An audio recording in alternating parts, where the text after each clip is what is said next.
Good morning and welcome. I've got my coffee with me. In 1907, then President Theodore Roosevelt was visiting Nashville. He begged the ladies of the Hermitage Society. He said, I just need to have a meal at the general's table. That is General Andrew Jackson's table at the Hermitage, Old Hickory's home nearby Nashville. And Theodore Roosevelt, well, those ladies acquiesced. They held a luncheon for President Theodore Roosevelt, during which they lobbied him, eventually successfully, for federal funding for a new plumbing system for the Hermitage. If you read the subsequent message to Congress, the State of the Union that Theodore Roosevelt delivers, he requests specifically funding for a new plumbing system for the Hermitage. Back at the 1907 luncheon, when he finished his luncheon, Theodore Roosevelt reportedly finished his coffee, turned to the steward and told the steward, Sir, that coffee was good to the last drop. The coffee was from the Maxwell House Hotel, downtown Nashville, Tennessee, Cheek Brothers proprietors. And many years later, after Theodore Roosevelt's passing, magazine advertisements and things like the New Yorker illustrations showed that 1907 occasion as being the source of that trademarked phrase, good to the last drop. The Nashville newspaper the next morning reported that at luncheon, Theodore Roosevelt had said, That's the kind of coffee I like to drink when I hunt bear. I think both sound equally Rooseveltian. It's Saturday, April 4th, 2020. Welcome to Teddy Talks, 26 visits with the 26th president. Ever since I began portraying Theodore Roosevelt, after the gift of Edmund Morris's The Rise of Theodore Roosevelt, that 1978 Pulitzer Prize winner was given to me by my dear sister-in-law, Cynthia Barlow, and Cynthia gave me that book knowing that I wanted to help the country in some way. And eventually the way that I've tried to help the country is to bring to life Theodore Roosevelt on stage and now to do some of his readings on the internet. And what I've thought is that each day in the calendar, excluding Sundays, that we'll come live and take something from history on that date, the history of Theodore Roosevelt, and present that to you. And so today, April 4th, we'll commemorate Theodore Roosevelt's April 4th, 1903 visit to Minnesota as he was taking his great Western trip that would take him for 9 weeks through 22 states and 2 territories. He spoke first on that date, April 4th, 1903, at the state legislature in St. Paul, Minnesota, and then later at the chapel, the University Chapel at the University of Minnesota in Minneapolis. And so I'll read those brief speeches. Today's program will be shorter, and then we'll take Sunday off. Tonight I'll post a little something about Theodore Roosevelt's faith life. Tonight I think specifically something he published in Ladies' Home Journal about good reasons to go to church. But then we'll pick up again Monday, April 6th. That is the anniversary of the United States entering World War I. Through the week, we'll have various programs. April 7th, 1903 was the date that Theodore Roosevelt returned here to Medora.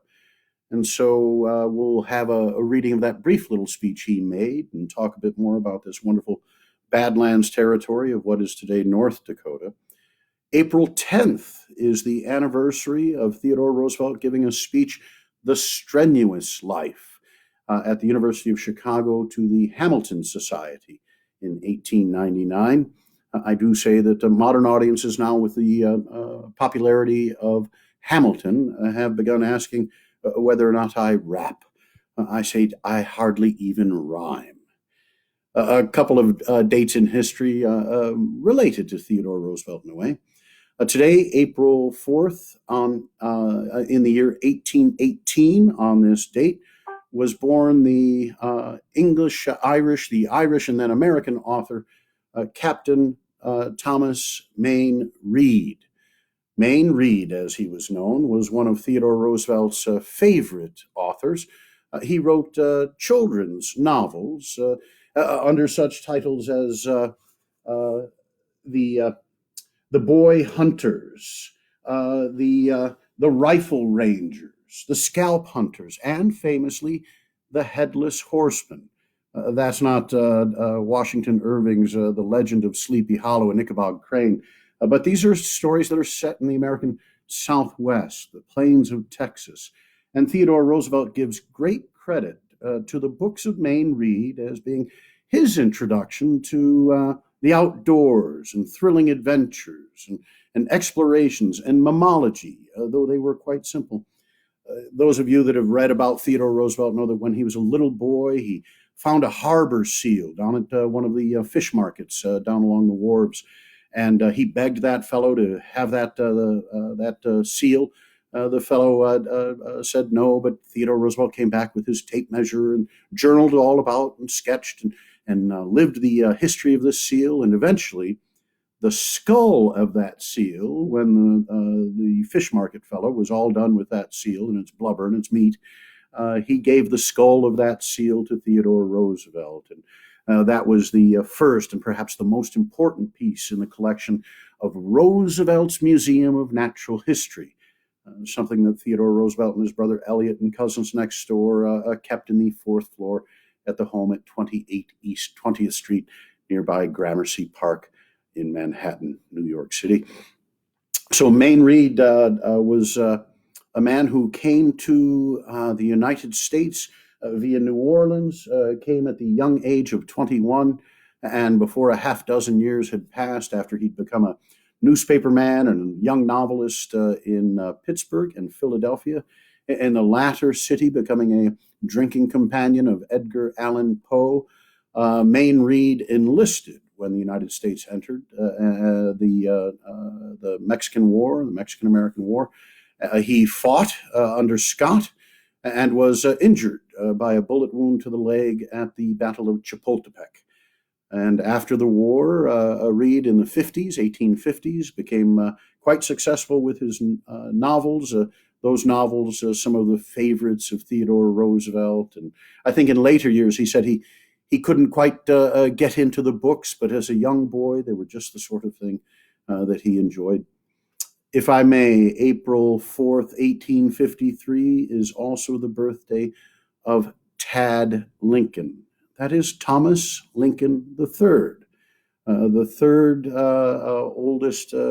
youngest, the four Lincoln children. Tad, actually, if you've been noticing on my wall, we have here in 1864 President Abraham Lincoln reading to young Tad. I think simple enough to give you a little show of that picture of Lincoln and young Tad. Thomas was his name, of course, named after Lincoln's father, but called Tad for Lincoln when he saw the little boy. Said that he was so wiggly and his head so large, he looked like a tadpole. And John Hay, Lincoln's private secretary, who would go on to be Theodore Roosevelt's Secretary of State, inherited from McKinley. John Hay wrote after young Tad died at the age of 18 in Chicago in 1871 that he wrote of the young tadpole, Tad Lincoln, born this day. Tad was so mischievous in the White House, and especially in the first year of the Lincoln presidency, when his brother Willie, who passed of typhoid fever, it struck Tad as well, but Willie passed in February of 1862, putting a terrible pall over the Lincoln White House and affecting Mary Todd Lincoln grievously. Previous to the death of Willie, both the Lincoln boys and two Taft boys had the run of the White House. Perhaps that was the original White House gang. Some of you have asked some questions or asked for some stories to be told in the future. You'd like to hear some stories of the White House gang. Well, long before young Quentin Roosevelt and his cohorts were teasing and torturing the Secret Service and the Washington, D.C. police and visitors to the White House, it was Tad that was charging visitors to see his father in the White House and collecting all sorts of animals and creatures that little boys are wont to do, even when their father is President of the United States. We'll also have some stories about Alice Roosevelt Longworth, married at the White House in 1906. Her behavior, of course, quite scandalous, and a great deal of fun in the stories of Alice Roosevelt. You may see that I'm trying to march through the calendar and find things connected with the dates. Alice Roosevelt Longworth, she was born in February. She was married in February. She was buried in February. She died in February at the age of 96 in 1980, right at the last year of the Carter administration. My friend Julia Marple, when she interprets Edith Roosevelt, she may reference that phrase from that period, that a lady's name should be in the newspaper only when she is married and when she is buried. I think maybe the birth announcement counts for the trifecta. Well, today is a salute to Minnesota. Minnesota and Theodore Roosevelt are the same age. Actually, Minnesota's statehood a few months earlier than Theodore Roosevelt's October 27th, 1858 birthday. But when we celebrated Theodore Roosevelt's sesquicentennial, his 150th birthday, we were also celebrating Minnesota's 150th birthday that year. And it was my pleasure that year to march in the parade at the Minnesota State Fair every morning, their opening parade, because it was at that parade or at that fair on Labor Day, 1901, September 1st, that then Vice President Theodore Roosevelt, not knowing the fate that would befall McKinley 5 days hence, being shot in Buffalo and dying a week later, it was there that Theodore Roosevelt quoted the old African proverb, "Speak softly and carry a big stick. You will go far." His analogy was that this was the American Navy forward deployed. The phrase in its origin meant quite literally that a man could travel from his own tribe, tribal region, to and through other tribal regions, and do so peacefully, unmolested, if he spoke diplomatically. But it helped if he had a big stick and looked like he knew how to use it too. Minnesota voted for Theodore Roosevelt in 1912, one of 6 states to do so. He carried Minnesota over Wilson, his closest competitor.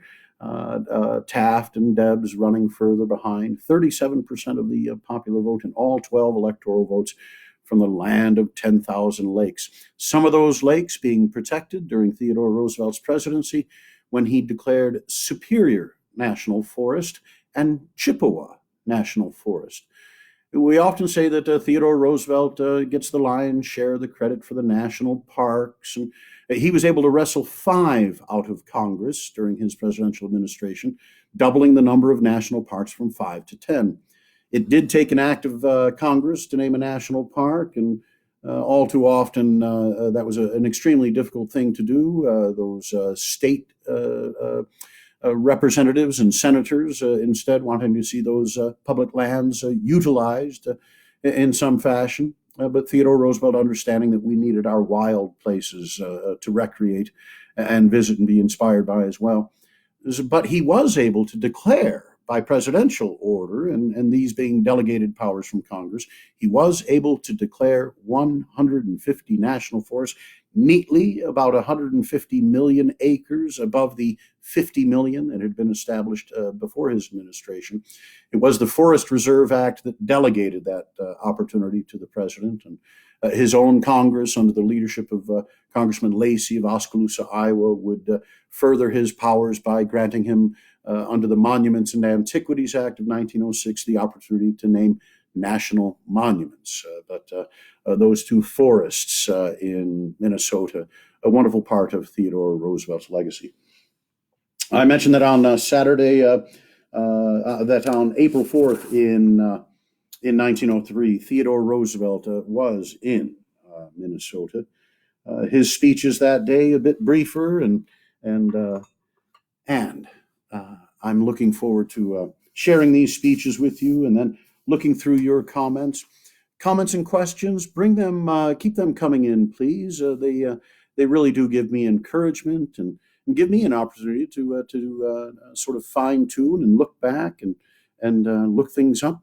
My good friend Rick Stern has been engaged and has asked a good question each day. And yesterday mentioned that certainly Theodore Roosevelt seemed to be quite a speechifier, could perhaps write and deliver those speeches, and he did. Most of what I understand is that Theodore Roosevelt wrote his own speeches. For state speeches, would very often circulate that speech. Friends like Henry Cabot Lodge in the Senate, often a confidant. Certainly, any sort of State of the Union or a message to Congress would be circulated amongst the cabinet secretaries for comment and for the inclusion of materials and reports from those departments.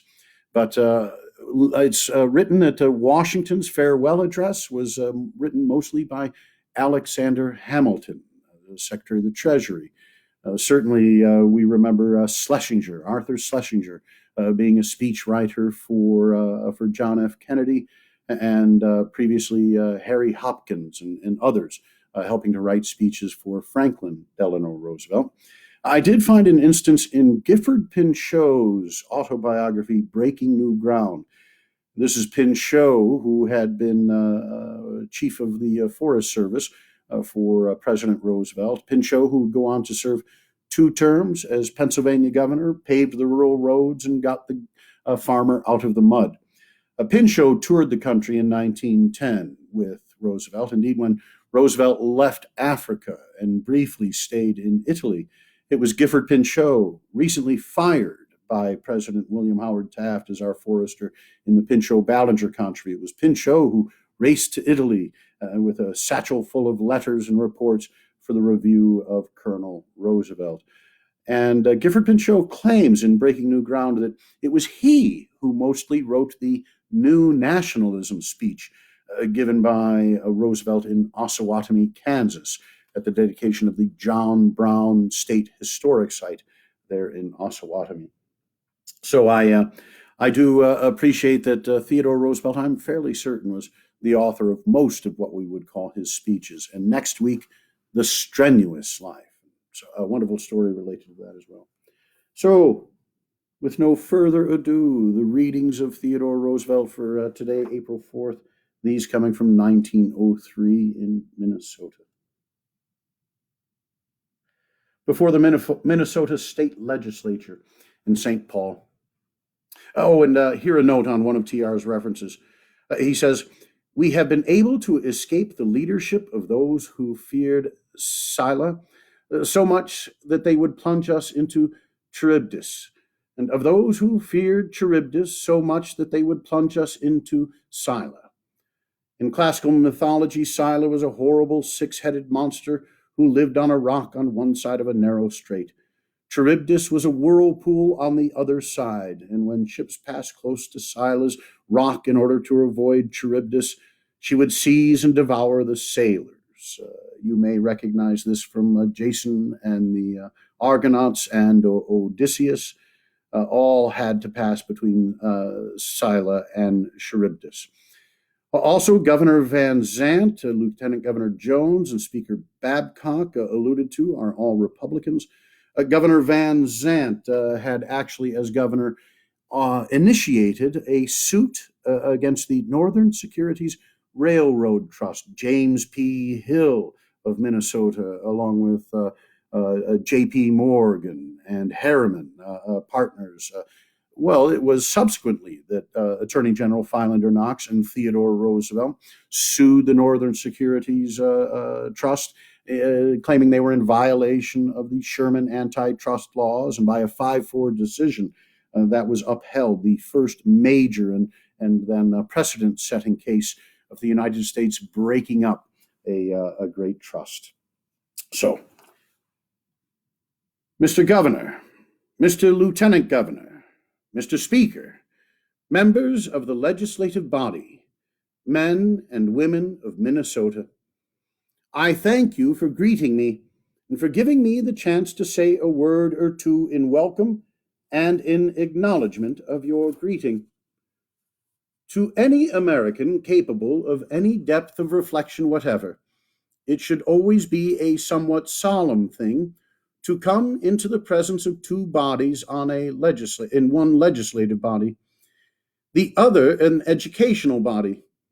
The legislative body, which is not only the method but the symbol of our free government. The educational body, which, using educational in its broadest and truest sense, means the body that fits us for self-government. Self-government is not an easy thing. The nations of antiquity, the nations of the Middle Ages that tried the experiment of independent self-government, which would guarantee freedom to the individual and yet safety from without and within to the body politic itself, rarely lasted long.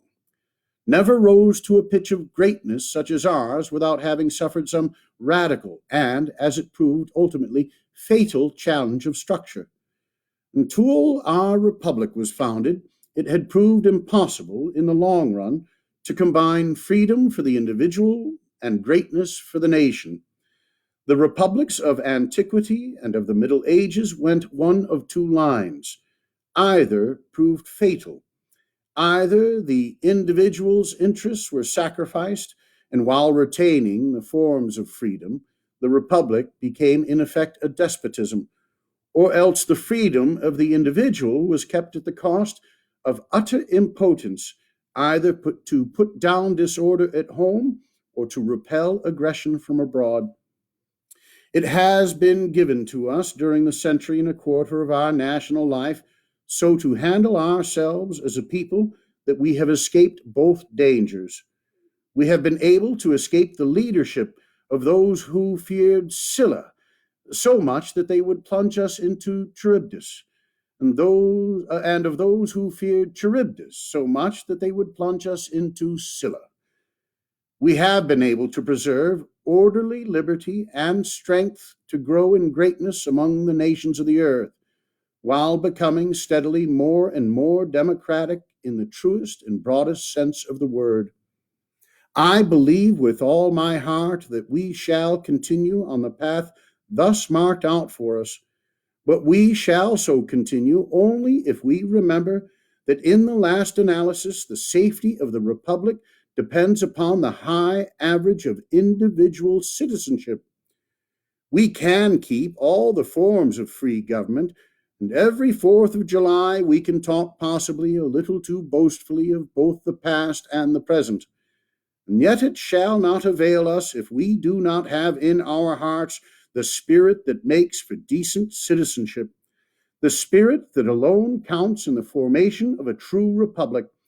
And that spirit is essentially the same in public life as in private life.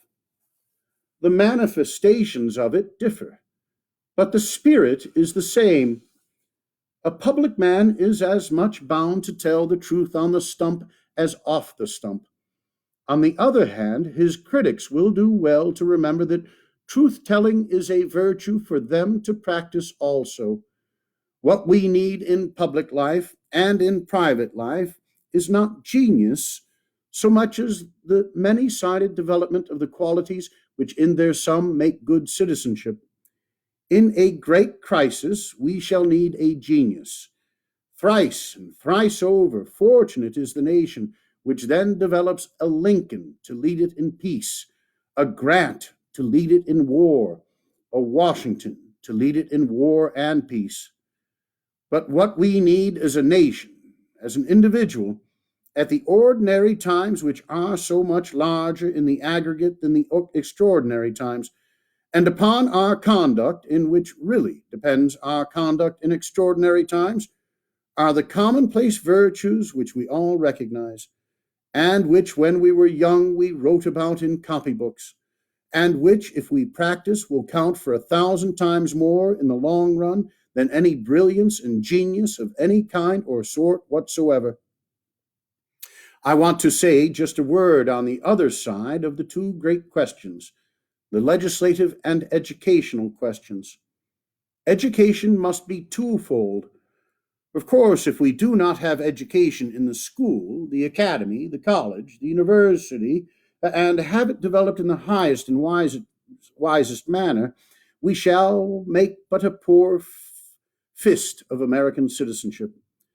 One of the things that is most hopeful in our republic is the way in which the state has taken charge of elementary education, and the way in which, in the East, through private gift, here in the West, through the wise liberality of the several states, the higher education has been taken care of, as in your own University of Minnesota. But such education can never be all. It can never be more than half, and sometimes not that. Nothing can take the place of the education of the home. Of that education must be largely the unconscious influence of character upon character. There is no use in the father trying to instill wise saws and precepts into the son if his own character gives the lie to his advice.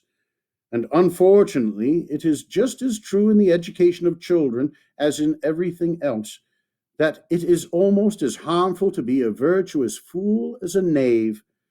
So often throughout our social structure, from the wealthiest down to the poorest, you see the queer fatuity of the man or the woman who makes them save their children temporary discomfort, temporary unpleasantness, at the cost of future destruction.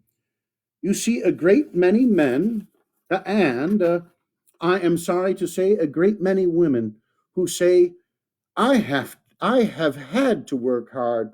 My boy or my girl shall not do anything. I have seen it in every rank. I have heard the millionaire say, I have had to work all my life to make money. Let my boy spend it. It would be better for the boy never to have been born than to be brought up on that principle.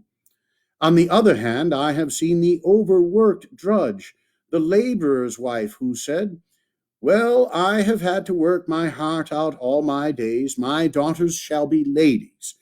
And her conception of her daughters being ladies was to have them sit around useless and incompetent, unable to do anything, brought up to be discontented cumberers on the earth's surface. As Abraham Lincoln said, there is a deal of human nature in mankind. Fundamentally, virtues and faults are just the same in the millionaire and the day laborer. The man or the woman who seeks to bring up his or her children with the idea that their happiness is secured by teaching them to avoid difficulties is doing them a cruel wrong. To bring up the boy and girl so sheltered that they cannot stand any rough knocks, that they shrink from toil, that when they meet an obstacle, they feel they ought to go around or back instead of going on over it, the man or the woman who does that is wrongdoing the children to a degree that no other human being can wrong them. If you are worth your salt and want your children to be worth their salt, teach them that the life that is not a life of work and effort is worthless. A curse to the man or woman leading it, a curse to those around him or her. Teach the boys that if they are ever to count in the world, they will count not by flinching from difficulties, but by warring with them and overcoming them. What utter scorn one feels for those who seek only the life of ease, the life passed in dexterous effort to avoid all angular corners, to avoid being put in the places where a strong man by blood and sweat and toil and risk wins triumph. What a wretched life is the life of the man passed in endeavoring to shirk his share of the burden laid upon him in this world. And it makes no difference whether that man is a man of inherited wealth or one who has to earn his bread by the sweat of his brow. It is equally ignoble in either case. What is true of the individual is true of the nation. The man who counts is not the man who dodges work, but he who goes out into life rejoicing as a strong man to run a race, girding himself for the effort, bound to win and wrest triumph from difficulty and disaster. So it is with our nation.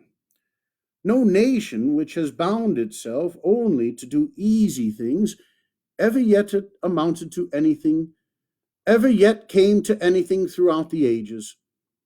We have become a great people. At the threshold of this 20th century, We stand with the future looming large before us. We face great problems within and great problems without. We cannot, if we would, refuse to face these problems. All we can decide is whether we will do them well or ill. For the refusal to face them would itself mean that we were doing them ill. We are in the arena into which great nations must come. We must play our part.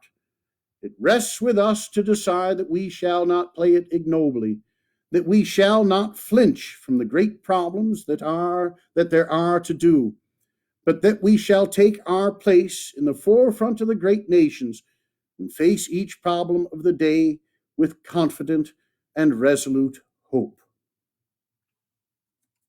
That from the address to the state legislature, and later that day in the chapel of the University of Minnesota in Minneapolis. The Mr. President alluded to is University of Minnesota President Cyrus Northrop. Mr. President, ladies and gentlemen, I am glad to have the chance of greeting you this evening, but I regret that the engagements for me have been so numerous that it will only be a greeting. I wish I could be here to see your beautiful grounds and buildings by daylight, and to see a little of the life of the university. There are plenty of tendencies for good, and I am sorry to say plenty of tendencies for evil in our modern life, and among the former must be placed the rapid growth of the great institutions of learning in this country. There is a twofold side to the work done in any institution of this kind. In the first place, the institution is to turn out scholars and men proficient in the different technical branches for which it trains them. It should be the aim of every university which seeks to develop the liberal side of education to turn out men and women who will add to the sum of productive achievement in scholarship, who will not merely be content to work in the fields that have already been harrowed 1,000 times by other workers, but who will strike out for themselves and try to do new work that counts. So in each technical school, if the institution is worthy of standing in the front rank, it will turn out those who in that particular specialty stand at the head.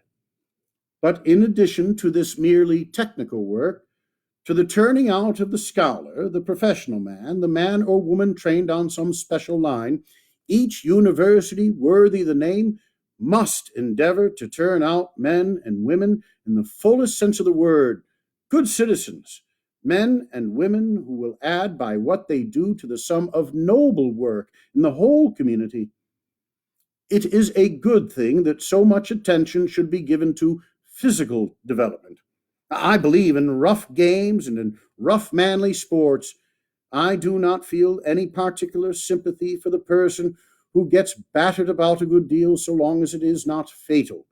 And if he feels any sympathy for himself, I do not like him.